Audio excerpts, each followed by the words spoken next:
Hello friends, welcome back to my channel.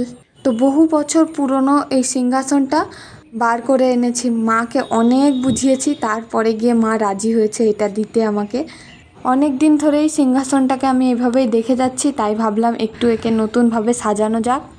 তো এটাকে ছাদে নিয়ে এসে ভালো করে ধুয়ে মুছে পরিষ্কার করে নিই। তারপরে তোমরাই কমেন্ট করে বলো তো, একটু সাজেশন দাও যে এটাকে কিভাবে কি রং করলে বা ডিজাইন করলে ভালো লাগবে। আমি তো প্রথমে ভাবছিলাম এটাকে সাদা লাল রং করে তারপরে কলকার কিছু ডিজাইন করব। তো তোমরাই বলো কলকার ডিজাইনটা কি ভালো হবে নাকি অন্য কিছু করলে বেশি ভালো লাগবে। আর তোমাদের কাছে কোনো সাজেশন পিকচার থাকলে অবশ্যই কমেন্টে দিয়ে যেও। এইবারে রথের আগে এর কাজটা পুরোটা কমপ্লিট করতে হবে, তাই তোমরা একটু তাড়াতাড়ি রিপ্লাই করো। ভিডিওটি দেখতে থাকো, দেখা হচ্ছে নেক্সট পার্টে। বাই।